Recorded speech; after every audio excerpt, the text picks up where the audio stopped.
बिस्मिल्लाहिर्रहमानिर्रहीम। अस्सलाम वालेकुम dear student, welcome to my YouTube channel basic science solution with Muneeb. Dear students, आज जो हमारा टॉपिक है वो केमिस्ट्री के एक बहुत मशहूर और बहुत इंपॉर्टेंट थ्योरी है, जॉन डाल्टन एटॉमिक थ्योरी।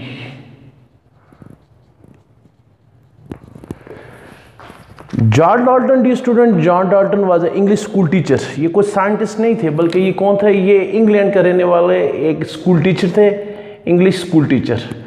और इन्होंने अपनी जो थ्योरी पेश की थी वो 1806 में पेश की थी। किसके बारे में? एटम के बारे में।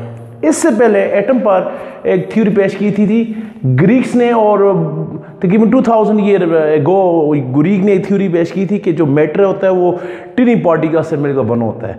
यानी इतनी डिटेल से उन्होंने नहीं बताया। जो ग्रीक्स थे वो थे थ्योरेटिकल लोग थे, वो प्रैक्टिकल लोग नहीं थे। वही थ्योरी जो है जॉन डाल्टन ने उसको प्रेजेंट किया 1806 में। जॉन डाल्टन ने क्या कहा जी? जॉन डाल्टन ने थ्योरी में पहला पॉइंट उसका था कि मैटर, कोई भी दुनिया की हर चीज़ क्या है? मैटर है। जो जगह वॉल्यूम ऑक्युपाई करे, मास रखे, उसको क्या कहते हैं? मैटर। तो उसने कहा मैटर चाहे कोई भी है, मैटर जो है वो टीनी पार्टिकल से मिलकर बना होता है, छोटे छोटे पार्टिकल से मिलकर बना होता है। इन पार्टिकल्स को क्या कहते हैं? एटम्स कहते हैं। जो लफ्ज़ एटम है ये किससे निकले? एटमास से। एटमास का मतलब होता है, एटमास बेसिकली ये ग्रीक वर्ड है। एटमास ऐसे होता है, ऐसे। एटमास का लफ्ज़ी मतलब होता है वो चीज़ जिसके मजीद पार्ट्स ना हो सके, इनडिविजिबल। वो चीज़ जो इनडिविजिबल हो, केमिस्ट्री में, साइंस में, डेली लाइफ में, उसको क्या कहते हैं? मैटर कहते हैं, उसको एटम कहते हैं। तो ये इसने जॉन डाल्टन का पहला पॉइंट था कि जो मैटर है वो छोटे छोटे पार्टिकल्स से मिलकर बना है। इन छोटे छोटे पार्टिकल्स को क्या कहते हैं? एटम कहते हैं। दूसरा इसका पॉइंट था कि atom is so small, atom कोई भी है, atom is so small, atom बहुत स्मॉल पार्टिकल है, that can not be divided. Atom, इस यही पॉइंट में दोबारा वजाहत कर रहा हूँ कि एटम इनडिविजिबल का मतलब क्या हो गया? Atom is so small it can not be divided further. इसको, एटम को आप मजीद डिवाइड नहीं कर सकते। मैटर छोटे छोटे पार्टिकल से मिलकर बना है, इन पार्टिकल को एटम कहते हैं। एटम इतना छोटा पार्टिकल है कि इसको आप मजीद डिवाइड नहीं कर सकते। ये पहला पॉइंट है। दूसरा पॉइंट ये इसके जॉन थ्योरी का था कि जो एटम होता है, atom can neither be created, atom को न क्रिएट कर सकते हैं और ना डिस्ट्रॉय, ना ही एटम को आप तबाह कर सकते हैं। इसको वजाहत करें कैसे? अगर एटम बना हुआ है, एटम को ख़त्म नहीं कर सकते। अगर एटम ख़त्म हुआ, उसको आप दोबारा से बना नहीं सकते। यानी आप अपनी मर्जी से एटम को क्रिएट भी नहीं कर सकते, आप अपने मर्जी से एटम को डिस्ट्रॉय भी नहीं कर सकते। Atom can't nether be created not destroy. तीसरी बात यह है डियर स्टूडेंट्स, तीसरा इसका पॉइंट था कि एटम ऑफ वन एलिमेंट, किसी भी एलिमेंट्स के जो एटम्स होते हैं आर एलाइक। एक ही एटम के जितने भी एटम होते हैं वो क्या होते हैं? एलाइक होते हैं। एलाइक का मतलब क्या होता है? सिमिलर। एक एलिमेंट के जितने भी एटम होते हैं वो हर लिहाज से क्या होते हैं? एक जैसे होते हैं। Atom of one element are alike. For example, इस थ्योरी का ये मतलब है कि अगर आप, इस पॉइंट का ये मतलब है, अगर आपके पास हाइड्रोजन के एटम है तो जितने भी हाइड्रोजन के एटम है, ये थ्योरी कहती है कि वो सारे क्या होते हैं? एक ही तरह के होते हैं, उनमें कोई डिफरेंस नहीं होता हर लिहाज से। Atom of one elements are alike, are similar in all respect, हर लिहाज से, इन ऑल रिस्पेक्ट, हर लिहाज से किसी भी एलिमेंट्स के एटम क्या होते हैं? एक जैसे होते हैं। और डियर स्टूडेंट, इस थ्योरी का और इम्पॉर्टेंट पॉइंट ये है कि जो आपका एटम्स होते हैं वो कंबाइन होते हैं। Atoms combine in definite ratio, एक ख़ास रेशो में एटम क्या होते हैं? कंबाइन होते हैं। और वो आपस में कंबाइन होके वो डिफरेंट क्या बनाते हैं? कॉम्बिनेशन बनाते हैं। कितने पॉइंट हो गए? 4 पॉइंट। पहला पॉइंट क्या है कि एटम बहुत छोटा पार्टिकल है, इसको आप डिवाइड मजीद नहीं कर सकते। दूसरा पॉइंट ये है कि एटम ना आप इसको अपनी मर्जी से ख़त्म कर सकते हैं, ना इसको अपनी मर्जी से पैदा कर सकते हैं। और तीसरी बात ये है कि जो एटम्स होते हैं किसी भी एलिमेंट्स के, वो हर लिहाज से क्या होते हैं? एक जैसे होते हैं। और चौथी बात ये है कि एटम आपस में कंबाइन होते हैं डिफरेंट कॉम्बिनेशन में।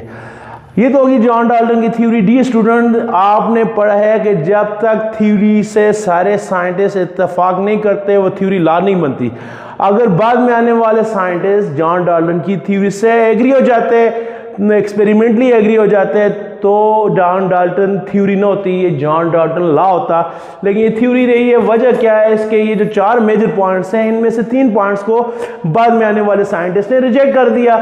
मसलन पहला पॉइंट का जॉन डाल्टन ने कहा atom is smallest particle, atom इतना छोटा पार्टिकल है, इससे मजीद कोई छोटा पार्टिकल नहीं है। बाद में आने वाले साइंटिस्ट ने कहा जी नहीं जी, एटम से छोटे पार्टिकल्स भी हैं। ये पॉइंट क्यों रिजेक्ट हुआ? साइंटिस्ट ने कहा एटम के अंदर प्रोटॉन भी है, एटम के अंदर न्यूट्रॉन भी है, एटम के अंदर इलेक्ट्रॉन भी है। ये थ्योरी क्या कह रही थी कि एटम के मजीद पार्ट्स नहीं है, लेकिन बाद में आने वाले साइंटिस्ट ने कहा नहीं जी, एटम के अंदर प्रोटॉन भी है, एटम के अंदर इलेक्ट्रॉन भी है और एटम के अंदर न्यूट्रॉन भी है। यानी एटम ही छोटा पार्टिकल नहीं है, बल्कि एटम के अंदर इससे भी छोटे पार्टिकल्स हैं। उसके बल्कि आजकल जो केमिस्ट्री है, लेटेस्ट केमिस्ट्री कहती है एटम में 32 टाइप के पार्टिकल है, proton, electron, neutron, neutrino, antineutrino, म्यूरॉन, म्यूजॉन, बहुत तरह के पार्टिकल हैं। लेकिन यानी ज़रा जब एटम्स है भी, एटम के अंदर भी छोटे छोटे पार्टिकल्स हुए, तो एटम सबसे छोटा पार्टिकल ना हुआ, यानी से भी छोटे पार्टिकल है। तो प्रोटॉन, इलेक्ट्रॉन, न्यूट्रॉन की डिस्कवरी के बाद ये वाला पॉइंट क्या हो गया? रिजेक्ट हो गया। दूसरा बात ये थी उसने कहा atom can nether be created not destroy, तो एटम को आजकल क्रिएट भी किया जा सकता है, डिस्ट्रॉय भी किया जाता है। एटम को डिस्ट्रॉय किया जाता है जिससे क्या बनती है? एटॉमिक एनर्जी बनती है। एटॉमिक एनर्जी से इलेक्ट्रिसिटी भी जनरेट हो सकती है। इससे मुल्कों को तो शहरों के शहर तबाह भी हो सकते हैं, जैसे 1945 में जापान के शहर हिरोशिमा और नागासाकी तबाह हुए थे। तो एटम को डिस्ट्रॉय कर सकते हैं, जैसे यूरेनियम का एटम है। जॉन डाल्टन कहते हैं कि atom can not be destroy, लेकिन लेटेस्ट जो केमिस्ट्री का नॉलेज है वो कहते हैं atom can be destroy, uranium can be destroy into krypton and barium. Uranium की जब फिशन की जाती है तो उसके 2 पार्ट्स हो जाते हैं, 7 न्यूट्रॉन निकलते हैं। ये वाली बात गलत है कि एटम को ये डिस्ट्रॉय या क्रिएट नहीं कर सकते। तीसरी बात ये साइंटिस्ट स्टूडेंट्स कि atom of one elements are like, ये कहते हैं कि किसी भी एलिमेंट के एटम में हाल लिहाज से एक जैसे होते हैं। जब डाल्टन ने थ्योरी पेश की थी उसके बाद मजीद वर्क हुआ, आइसोटोप डिस्कवर हुए।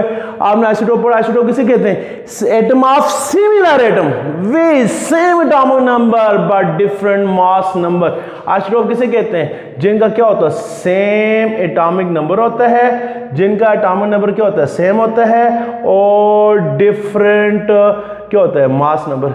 किसी भी एलिमेंट के वो एटम जिनका एटॉमिक नंबर सेम हो और मास नंबर क्या हो? डिफरेंट हो, उनको क्या कहते हैं? आइसोटोप्स।